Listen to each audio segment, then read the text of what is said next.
You know, i- it's wild, but if you look through a 19th century telescope, suddenly your entire psychological framework just completely flips. Oh, absolutely. It's a total paradigm shift. Right. Because usually when we talk about feeling like an imposter at work or feeling completely off course in life, we treat it like it's a personal failing, like it's just a lack of discipline. Yeah, we tell ourselves to try harder or, focus more, get better organized. Exactly. But welcome to the deep dive, where today we are pulling from a really bizarre mix of sources to figure this out.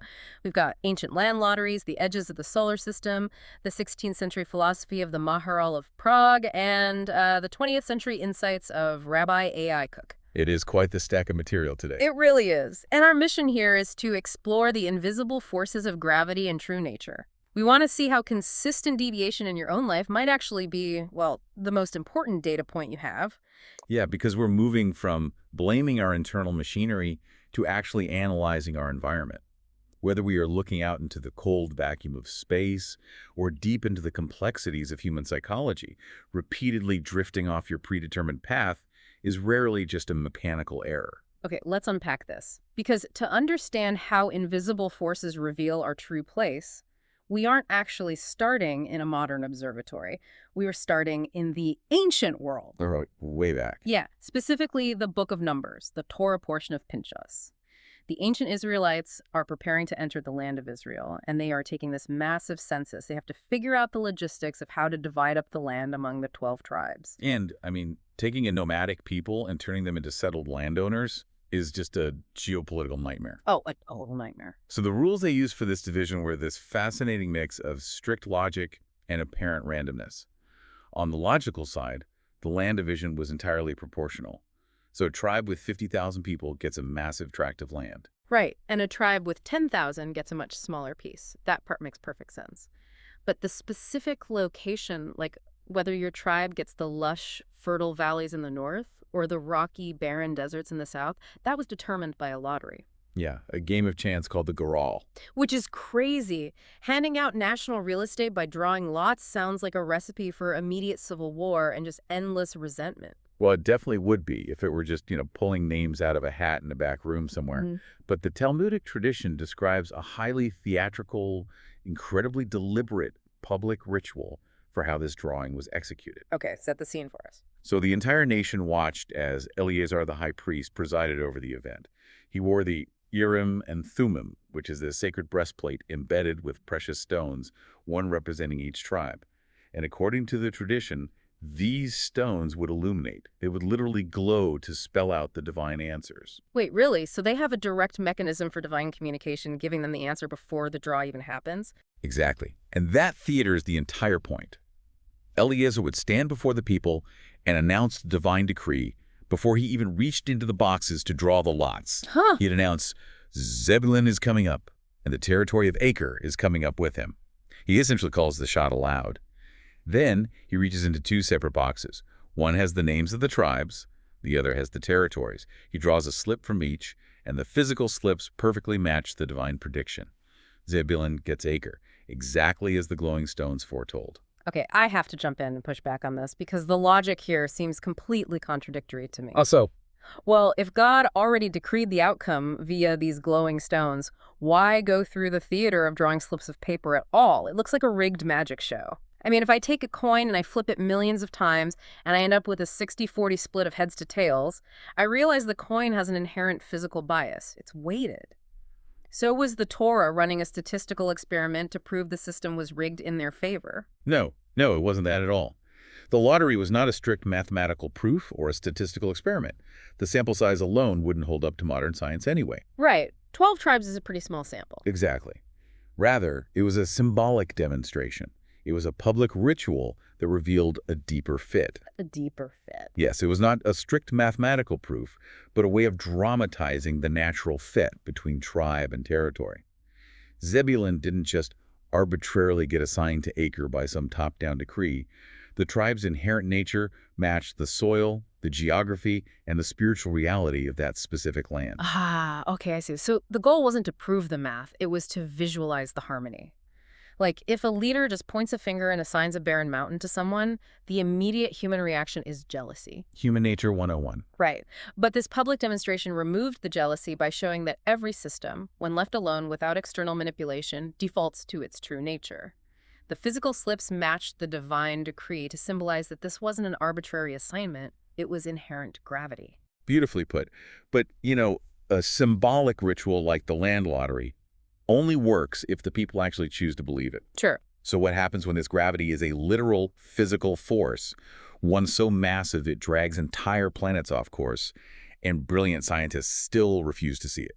Okay, that takes us to 1781. And I love this story. There's this amateur astronomer named William Herschel, and he's just scanning the stars and makes a monumental discovery, which is the planet Uranus. Yeah, he effectively doubles the known radius of our solar system overnight. It was huge. Right, and naturally, every astronomer in Europe points their telescope at it and starts tracking its orbit, plugging Uranus's movements into Isaac Newton's laws of motion. Which was the standard. In the 18th and 19th centuries, Isaac Newton's math was the absolute bedrock of post-Enlightenment physics. You didn't question Newton. Never.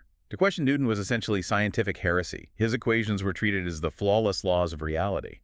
But there was a problem. Uranus was consistently deviating from its expected path. Just drifting off. Yeah, it wasn't flying off into deep space or anything, but it kept drifting just slightly off the mathematical line. And for decades, the greatest minds in astronomy universally blamed human error. They assumed their brass lenses were warped, or their measurements were sloppy, or maybe the atmospheric conditions were skewing the light. And here's where it gets really interesting. Oh, yeah. Because you can completely understand their stubbornness. It's like driving your car down a perfectly flat, straight desert highway. If your car keeps drifting into the right lane, you assume your wheel alignment is broken. You don't assume the tectonic plates of the Earth are shifting beneath you. That stubbornness is a perfectly natural human defense mechanism. You trust the immediate mechanics of the car, or in this case the telescope, long before you question the fundamental laws of your environment. Exactly. But the profound lesson here is that when a deviation repeats itself consistently over decades, it is no longer a mechanical error.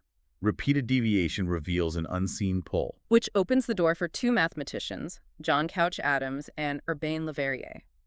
And they are working completely independently of each other, right? And completely separate. And they both realize the truth. Uranus was actually behaving perfectly. The math wasn't wrong. Uranus wasn't broken. It was just being pulled by a massive, unseen body further out in the dark. And Le Verrier is so confident in this unseen gravity that he calculates the exact mass and orbit of this invisible planet using only pen, paper, and the perturbations of Uranus. That is just mind-blowing. It is. He writes to an astronomer in Berlin, Johann Gottfried Galle, and gives him the exact coordinates. Galle points his telescope on the night of September 23, 1846, and instantly finds Neptune. Boom. Exactly where the math predicted. He discovered a gas giant without actually looking for it first. He found it by observing the gravitational pull it exerted on something else. And the sources mention a really fantastic historical footnote here, which is that the Hebrew Academy later gave these planets Hebrew names based on this very history. Uranus became Orion, meaning small light, and Neptune became Rohav, which is a mythological sea monster representing a massive unseen force. That's a great detail. And the core astronomical truth remains here. Consistent deviation is a symptom of an unseen gravitational pull. You find the invisible force by trusting the drift. Okay, so if consistent deviation reveals the true nature of planets, does this physical gravity apply to the flow of human history? Like, can an entire population have a gravitational pull? Our sources say yes.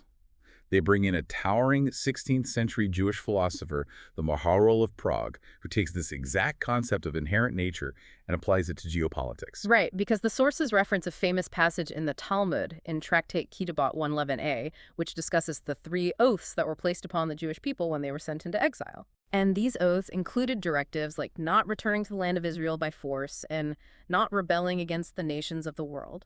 Historically, these were interpreted as strict directives for political passivity, a survival mechanism for a conquered people in exile. But the Maharal looks at it differently.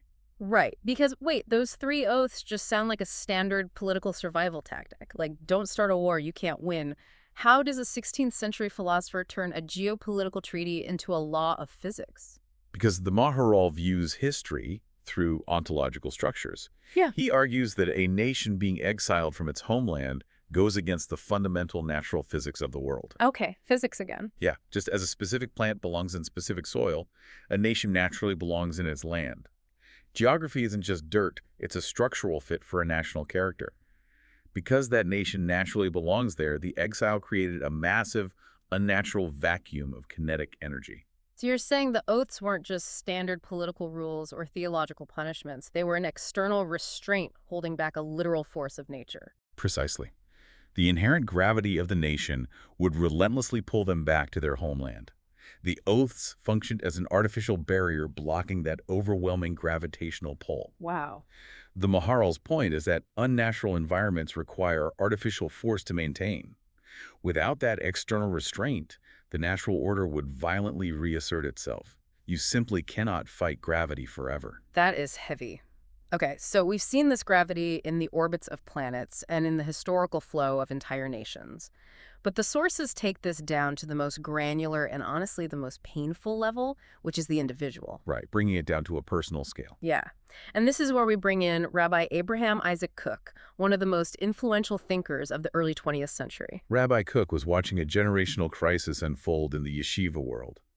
Brilliant young students were abandoning traditional Torah study in droves, just swept up by the secular enlightenment. And the conventional response from leadership was pretty defensive, right? Oh, very.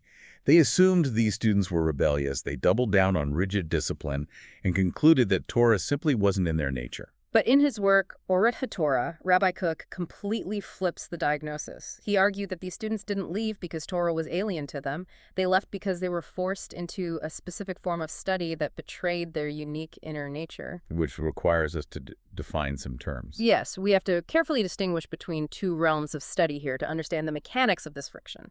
On one hand, you have halacha. This is rigorous, highly structured Jewish law. It's very analytical. Very. It is about drawing strict boundaries, defining what is permitted and forbidden, and analyzing binary truths. And the mainstream yeshiva world heavily prioritized this Talmudic legal track of yeshiva study. But on the other hand, you have Agada. This is the lore, the sweeping philosophy, the poetry, the embrace of paradox, and the inner life of the tradition. Right. Agada is about dissolving boundaries to find deeper meaning. I always think of it like trying to run a heavy video editing program on a computer that was just built for simple word processing.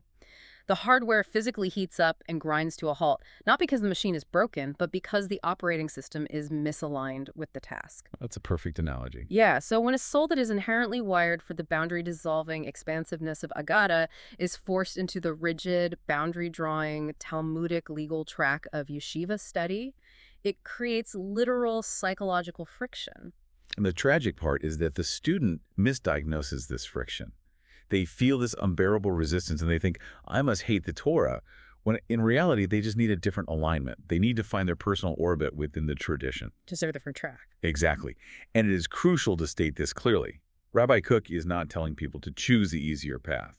He is saying, work with full seriousness, but in the part of Torah and of life that matches the structure of your soul. It's not about avoiding hard work. It's about doing hard work where your soul actually has leverage. And our sources point out that Rabbi Kook's theory perfectly describes two towering figures of modern Jewish literature. Let's look at the strongest example first. Haim Nahman Bialik, who became the legendary national poet. Bialik's soul was undeniably drawn to Agada. He wrote that as a child when he learned the lore and the legends. His heart danced like a lamb. I love that phrase. But because he was recognized as a brilliant intellect, he was sent to the prestigious Volozhin yeshiva. And Volozhin was like the mother of all yeshivas. It was the absolute epicenter of intense Talmudic legal study, where students debated complex legal logic for up to 14 hours a day. Intense doesn't even begin to cover it. Right. The environment was grueling, and Bialik described feeling like a caged bird there. He stood at his podium for hours, his mouth mechanically mumbling complex legal arguments, while his mind desperately tried to escape. The friction basically broke him. He eventually left the yeshiva and left religion entirely. He misdiagnosed his own friction, just as Rabbi Kook described. But decades later, his true center of gravity pulls him back. He spends years compiling and co-authoring Sefer Haggadah, the Book of Legends. He dedicates his later life to the exact material that made his heart dance as a child. And gravity won. The gravity always wins. Yeah, the sources also offer Ahad-Ham, who was born Asher Ginsburg, as a fascinating, cautious mirror image to Bialik. Yes, a totally different background. Because Ahad-Ham was born into the Skiver Hasidic sect. This was a highly insular Hasidic environment, suspicious of secular rationalism. It was a world that prized mystical devotion and spiritual intensity more than the rationalist philosophical path he was drawn to. He was a rationalist soul. Yeah, secretly yearning to study the cold, hard logic of philosophers like Maimonides. So here you have a highly analytical, rationalist soul suffocating in an environment of ecstatic mysticism. Just like Bialik, the mismatch between his soul and his environment drove him away. It really makes you wonder, what if Bialik and Ahad-Ham had simply swapped families? Oh, that's an interesting thought experiment. Right. What if Bialik had grown up in the mystical warmth of the Skurver Hasidic sect, and Ahad-Ham had been sent to the rigorous analytical halls of Volozhin Yeshiva? We cannot know, of course. History doesn't allow for controlled experiments. Perhaps their lives would have unfolded differently. It raises the possibility that the problem was not Torah itself, but a mismatch between soul and educational environment. Exactly. If their environments had matched their inherent gravity, the friction that drove them away might never have existed. It's entirely possible. So we've traveled from ancient deserts to deep space, through 16th century Prague and 20th century yeshivas. How do you actually apply this to your own life? The core thesis we have to take away from all of this is a powerful diagnostic tool. Consistent deviation may not be failure, it may be gravity. I think that's the big takeaway. Let's say you set a strict career path. You map out your life to become a financial analyst or a corporate lawyer. But year after year, you find yourself repeatedly drifting. Like Uranus drifting off its orbit. Exactly. You constantly end up mentoring the new hires or writing the company newsletters or mediating disputes between coworkers. You drift toward teaching, writing, counseling, organizing, or healing. And society trains you to view that drift as a lack of discipline. You berate yourself for not staying in your lane. But just like Uranus drifting toward Neptune, this persistent drift may be worth examining. To help diagnose whether your drift is a lack of discipline or a true gravitational pull, our sources provide 3 vital questions. First, am I moving toward this deviation to avoid effort or to work better? Like, are you just procrastinating because the spreadsheet is boring, or are you trying to find a space where you can actually be effective? That's a crucial distinction. Yeah, the second question. Does it produce good fruits? Meaning, does this drift result in tangible, positive outcomes for yourself and others? Are your coworkers actually benefiting from your impromptu mentoring? Right. And the third question, which cuts right to the heart of it, does engaging in this give me vitality and meaning? Does it make me feel alive?